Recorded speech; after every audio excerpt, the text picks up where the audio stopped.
And welcome to my $30 budget build for the Lair of Darkness structure deck.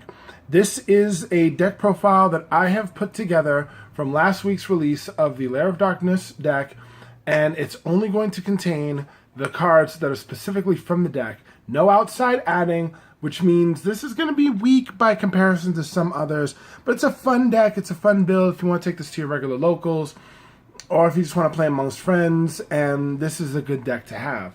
So, without further ado, we're going to get started, but first let me mention that I have a new Patreon and I have a PayPal. So if those of you who are feeling generous or like to donate so much as $1 to my Patreon or my PayPal, they'll be in the description, and that money goes to helping me build better content for you and getting better card content, better other videos, better Transformer reviews if you've seen my other stuff, but better reviews in general to entertain the masses. But without further ado, let's dive right into the deck profile. And we're going to start off with immediately 3 of the boss monsters, because why would you not run it in this particular build? It is a beautiful monster. It's a beautiful dark dragon, Darkest Diablos, Lord of the Lair, and it basically lets you summon him, special summon him from the hand or the grave if there was one in the grave, if anything is ever tributed. Also, you can tribute one dark monster, and your opponent gets to place the card from their hand to the top and bottom of their deck, which frankly I'm not a fan of, but you know, it's a tribute. So let's say if you got one of him on the field already, tribute a different dark monster, and if you happen to have one of him in the graveyard, get that tribute out, and it doesn't really matter what they put on, because if you you can just go right for the jugular, get another one right out of the graveyard, and you've got 2 of them on the field. And he's a very beautiful beat stick. This deck is primarily beat stick related, and we go with 3 of Lilith, the Lady of Lament. She is the waifu of the deck, and she basically says when you normal summon her, its original attack becomes 1,000, and you contribute a dark monster and reveal 3 normal traps from your deck. Your opponent randomly chooses one for you to set to your field, and you shuffle the rest back into your deck. This is a great trap setter, and it's basically Ash Blossom proof, because the trap that's selected doesn't go to your hand, it goes straight to the field. So it gets all around that, and you could pick 3 of the same trap card, and your opponent has to pick one of them, and you know, even though they know what it is, if played properly, it could really damage them and really hurt them badly. Next, we are going to play 3 of Arima, the Wicked Warden. This is basically your field spell searcher, and this basically also allows you to tribute a dark monster to draw 1 card, or if you I'm fighting it here, or porky pigging it, whichever you want to call it. If you tribute a monster that's not this, you can essentially add the boss monster from your deck to your hand, because it searches out monsters that have 2,000 or more defense, which is basically the boss monster. But otherwise, drawing a card is pretty cool, and it's a nice 1,700 attacker. But you're not really going to attack too much with this, at least I don't think. You're going to be searching out the field spell. Then we're going to play 3 of Duke Shade, the Sinister Shadow, which is basically your kaiju of the deck. Oh, and speaking of which, I forgot to mention that the boss monster is kaiju proof. Yes, this guy right here, you cannot kaiju him. Your opponent cannot sacrifice him. You can, they can't. So, you know, it's a beautiful effect to have. But otherwise, Duke Shade, he can basically tribute any dark monsters you control. And if you're controlling the field spell in a Lair of Darkness, you can choose one of your opponent's monsters as well to add to the mix, so he gets an extra 500 for every monster tributed. And if you want, when it's normal or special summon, you can target 1 level 5 or higher dark monster in your graveyard and add it to your hand. And it can only be done once per turn. Then when you do this, you can only special summon or normal summon dark monsters, but then everything in your deck is dark, so that's kind of redundant. But yeah, he's your go-to kaiju if you see a problematic monster. I mean, even if let's say you got one big bad monster on the field and you've got nothing but him in your hand, you know, summon him, put Lair of Darkness out there if you got it, then tribute one of your opponent's monsters, you know, the big one, and then you got 1,000 right there. So he helps get rid of problematic monsters. Then we run 2 of Stygian Street Patrol. he is basically not going to be attacking much because, yeah, his effect says whatever monster he destroys, he basically can deal 100 extra points of damage for every one of the levels, but we're not really using it for that effect. At least most people I know aren't. But the other effect, you can banish this card from your graveyard, special summon one fiend-type monster with 2,000 or less attack from your hand. And this has quite a few targets, so he's a good special summoner. You tribute that and, like, say you special summon one monster, then summon, say, Lilith, use Lilith's effect, tribute that monster, and get effect off, or tribute one of your opponent's monsters with Lair of Darkness. And essentially, you've got a nice big board. When you do the tribute, you get your dragon, and, you run in for the jugular. Then, I'm going to be running 2 of Legendary Maju Garzet because of the fact that he's a consolidator, as I call it. He basically consolidates your monsters by, can't be normal summoned or set, must be special summoned by attributing all monsters you control. So consolidate all their attack points into him, then you want to normal summon maybe something else, or let's say he's a good combo. Tribute all your monsters. Let's say you've got Stygian Street Patrol in the graveyard. After you've tributed all your monsters, look at that. You've tributed, he gets their attack power, then special summon the dragon from your hand or graveyard if you got it in there, and use Stygian Street Patrol's effect while it's in the graveyard, remove it, get another good monster from your hand. So you've got a nice big board right there. So you could just try to run over your opponent with that stuff. This is basically for heavy-duty attack power. Then we go for Infernal Dragon. The reason why I picked Infernal Dragon is because it's once per turn during the end phase. If it attacked, it's destroyed. But when this card on the field is destroyed and sent to the graveyard, you can tribute one monster, special summon this from the graveyard, and again with Lair of Darkness, tribute your opponent's monsters and bring back this guy. And he's a nice 2,000 beat stick, so that's the only reason why I like him. Then, last but not least, for the monster lineup, we run Ling Karibo. Now, I know what you're thinking.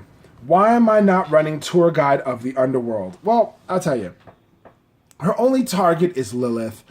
And I know a lot of people are talking about the rulings that Lilith's effect would be negated if you special summon it with Tour Guide.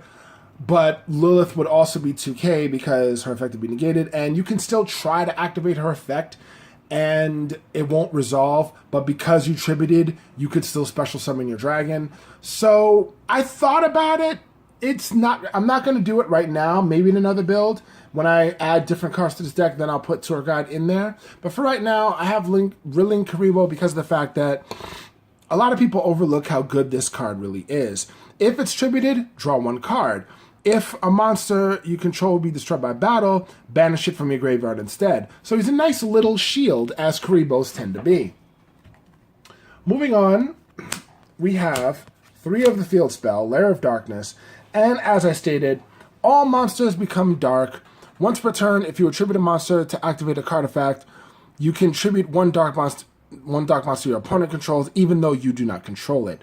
Now, a lot of people have had mixed feelings about this card, saying that you contribute your opponent's entire field, and it specifically states you cannot.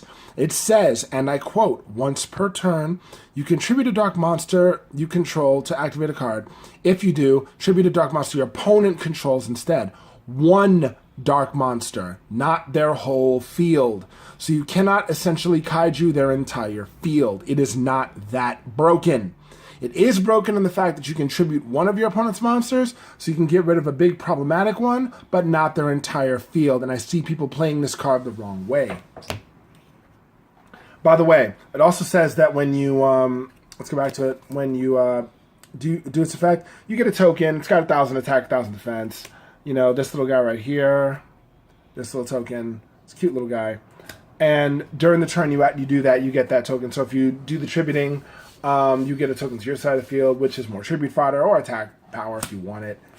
For the draw power, we have 3 Allure of Darkness. The reason why Allure of Darkness is so busted in this deck is because of the fact that every single monster you run is dark, and it's not a once per turn thing. So you can essentially draw cards. If you don't mind removing a couple of stuff, you can essentially build up your hand pretty good. It's a pinned up Pot of Greed. And another one, I'm running 3 Hand Destruction. Yes, it helps your opponent too, but essentially you'll be able to build your hand as you want to. and send 2 cards from your hand to the graveyard. Your opponent gets to do the same thing. So yeah, they're building their hand as well. But moreover, we're gonna run that with this combo. Sorry with the camera. 2 Recurring Nightmares. Now, right out of hand destruction, you send those to the graveyard. Say if you sent 2 monsters that had 0 defense, you can target 2 dark monsters with 0 defense in your graveyard and send them right back to your hand. So you plus up. You go right up with the pluses. And last but not least for spells, we run 2 Fires of Doomsday because it is, in fact, like most people know, it's a watered down scapegoat, and I don't mind it. It gives you 2 Doomsday tokens, and they can only be attributed for dark type monsters. So essentially you want to activate this right after your opponent ends their turn. And the minute they go end phase, activate this, you got 2 tokens that you can do whatever you want with. Now for the trap lineup, because in this day and age everybody and mama want to search, we go 3 Mind Crushes, because you can declare 1 card name, and if that card is in your opponent's hand, they must discard all copies of it. Otherwise, you discard your entire hand. So you declare 1 card name. Let's say if they add something like Jinzo, or add a Mirror Force, or add whatever they want to their hand. The minute you see that they add that, you call that card, or call something else you have to know in their hand. And boom, you basically get to rob them of that card and all copies of it, which kind of cripples them. Then I'm running 3 Dark Lights. The reason why I run Dark Light is because it's a little bit more consistent than some of the other virus traps. So this is going to be a near virus-less deck. You tribute 1 dark monster with 1500 or more attack. Destroy all monsters that were special summoned this turn. So you have to kind of be a bit careful because it says all monsters that were special summoned this turn. So you got to watch out for yours as well. So let's say your opponent busts out a bunch of strong monsters. Let's say they got some link monsters, some synchro monsters, whatever have you. And as long as they're not trap proof, you chuck a monster, from your field that's 1500 or more attack, a dark monster that is, and then wipe out their field of special summoned monsters, which could essentially cripple them. And last but not least, we go with Eradicator Epidemic Virus. And the only monster that's really targetable in this with its effect is, my boss monster. But, when he's tributed, let's say I have another one in the graveyard, I can just special summon that one, so it's not really much of a loss. And it's like Crush card, except this targets spells and or traps. So, well, not and or, spells or traps, sorry. Then my plays I'll call trap cards, and like Crush card, you check your opponent's hand, check the field, all traps are gone. You check their hand anytime they draw something, and it goes along the lines, it goes right in there with Mind Crush. Since you get to check their hand after this, then if you have it on the field, you go ahead and activate Mind Crush, and call out any other card is in their hand, and they drop that one too. So this is basically a hand crippler combo, which I love a lot. And honestly, I'm not going to look forward to playing against this deck as well. I'm not going to look forward to playing against it. I'll play with it, but not against it. But there you have it. That's my homeboy right there, the boss monster, beautiful dragon.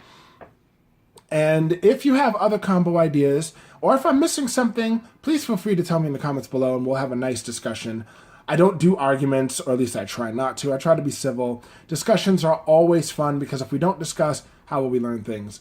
But this is Kylo the NES Man signing out for now. And remember, growing old is mandatory. Growing up is optional. Childhood into adulthood, brotherhood and sisterhood. I love it all, and I love you all. Peace.